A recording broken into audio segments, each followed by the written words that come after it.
ये चाहे जितनी भी वीडियोस बना ले, सुल्तान का कुछ नहीं बिगाड़ सकता है। वैसे मानना पड़ेगा सुल्तान भाई, ये लड़की है बड़ी चालाक। जबान देखा है किस तरह कैंची की तरह चला रही है। जुबान का क्या है, काट डालेंगे। लेकिन सुल्तान भाई, मुझे एक बात समझ नहीं आ रही, अभी तक आपने इसे इतना खुला क्यों छोड़ रखा है?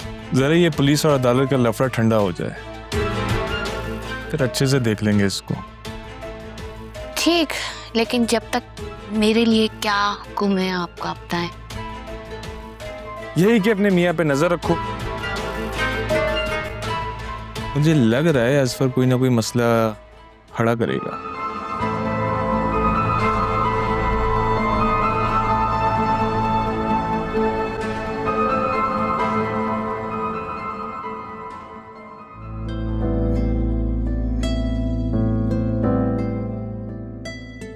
आयरा,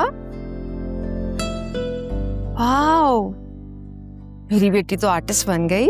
थैंक यू मम्मा। मम्मा, अब मैं दोबारा स्कूल कब जाऊंगी? I am missing my friends. Aira, आपको पता है ना अभी घर में कुछ प्रॉब्लम्स चल रही हैं। कैसी प्रॉब्लम? वो एक मॉन्स्टर है जो हमें तंग कर रहा है। आप बाबा की बात कर रही है ना? आयरा, बाबा को ऐसे नहीं कहते बेटा, वो आपके बाबा है ना। लेकिन फिजानी तो नहीं कहती है। मैं फिजानी से बात करूंगी, लेकिन आप कभी भी बाबा को ऐसे नहीं कहेंगे। मम्मा, इतने दिन हो गए बाबा मुझसे मिलने ही नहीं आए हैं। आप बाबा को मिस कर रही हैं? थोड़ा थोड़ा, क्योंकि वो कभी कभी मुझसे प्यार भी करते थे और वो कभी कभी मुझसे खेलते भी थे। तो आप मेरे साथ भी तो खेल सकती हैं, है ना? हम बाहर लॉन में जाके खेलें? श्योर। अब आए, चलो मैं आती हूँ अभी, ठीक है? ये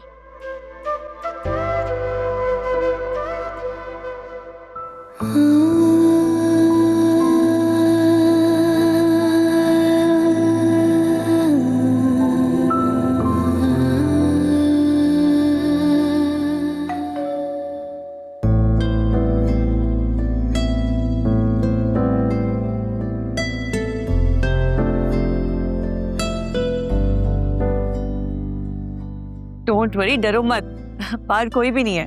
मैंने अपनी गाड़ी में बैठ के पूरी तसल्ली कर ली थी। क्या बताऊं यार, मुझे तो ना हर वक्त डर ही लगा रहता है। ऐसे लग रहा है जैसे मेरी जिंदगी का लॉकडाउन मोड शुरू हो गया और बाबा ने भी ना खुले आसमान में निकलने की भी पाबंदी लगा दी है। आ जाओ अंदर। कैसी हो? ठीक हूँ मैं, तुम कैसी हो? आ जाओ। ये सारे पेरेंट्स ना एक जैसे ही होते हैं। लेकिन मैं कहती हूँ तुम उनकी बात जरूर मानो, वरना बिलावज बेचारे परेशान हो जाएंगे। कह रही थी तुम ठीक हो। बाय द वे, तुमने कॉल पे मुझे बोला था एक गुड न्यूज देनी। क्या बात है? भाई, तुम्हारी वीडियोस ने तो कमाल कर दिया है। हमें 2 ऐसे आदमियों ने कांटेक्ट किया जिनके साथ सुल्तान ने कारोबार किया और करोड़ों रुपए हथिया लिए। उनके पास लीगल डॉक्यूमेंटेशंस भी मौजूद है। बल्कि एक लड़की ने भी कांटेक्ट किया जिसकी बहन का 10 साल पहले सुल्तान से अफेयर भी रह चुका था। उस लड़की ने बदनामी के खौफ से खुदकुशी कर ली थी। Oh my God, that's so sad.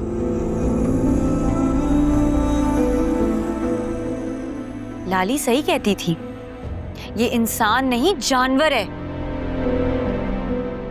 ये कुछ भी कर सकता है। लेकिन अब जो करना है हमें करना है। उसने जो करना था वो कर चुका। हाँ, सही कह रही हो।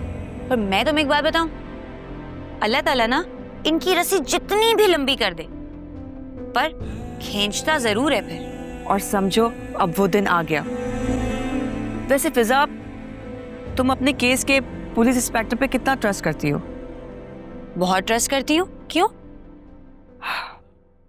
वो इसलिए कि मैं उन लोगों को पुलिस इन्वेस्टिगेशन यूनिट से कांटेक्ट करवाना चाहती हूँ, ताकि अगली पेशी में वो अदालत में पेश हो सके और अदालत उसे रिमांड पर पुलिस के हवाले कर दे। सही, तुम फिक्र मत करो, मैं आज ही बाबा से बात करती हूँ और हम ना ये काम जल्द से जल्द करवा लेते। तुम्हें अंदाजा नहीं है फिजा, मैंने सुल्तान के पीछे कितनी मेहनत की है। कुछ भी हो जाए, मैं अब सुल्तान को जेल की सलाखों के पीछे पहुंचा कर ही दम लूंगी। ये मेरी जिंदगी का मकसद है।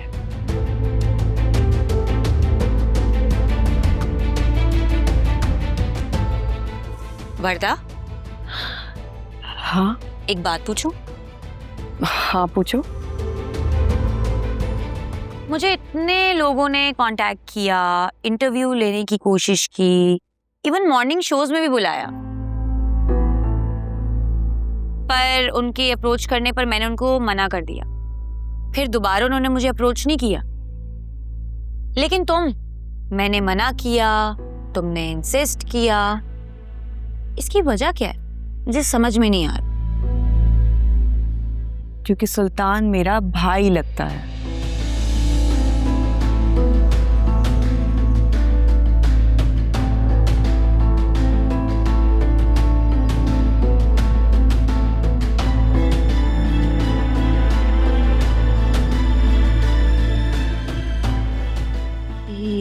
ये तुम क्या कह रही हो? सुल्तान के बाप ने मेरी माँ से जबरदस्ती शादी की थी, वो भी हर तरह की बुराइयों में मुब्तला था। पहले मेरे नाना के कारोबार पर कब्जा किया और मेरी माँ की जिंदगी अजाब बनाकर रखती थी। मेरी माँ ने बहुत चाहा कि वो उसे छोड़ दे, लेकिन वो उन्हें बहुत मारता पीटता था। फिर अल्लाह की करनी ऐसी हुई कि मेरे बाप का अचानक इंतकाल हो गया और सुल्तान ने हमें धक्के देकर घर से बाहर निकाल दिया था। माँ तो चंद माह बाद ही इंतकाल कर गई थी। फिर मेरी रिश्ते की खाला ने उन्होंने मुझे अपने घर रखा। इन बाप बेटों ने हम पे जितने जुल्म किए फिजा, मैं तुम्हें बयान नहीं कर सकती। लेकिन मैंने खुद से वादा कर लिया, एक दिन सुल्तान को उसके जुल्म का हिसाब लाजमी देना होगा।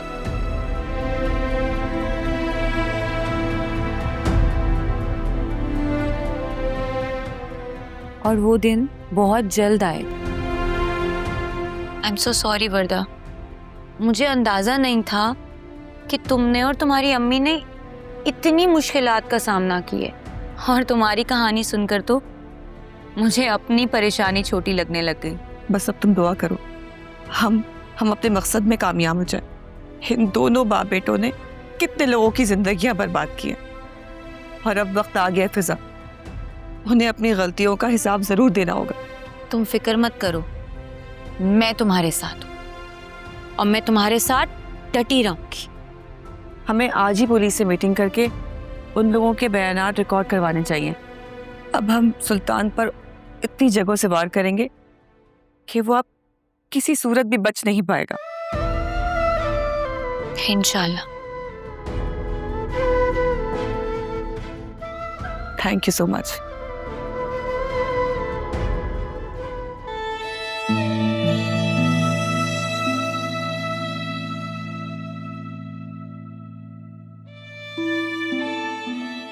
सब कुछ एक न एक दिन तो होना ही था, लेकिन इतनी जल्दी होना था इसका अंदाजा नहीं था।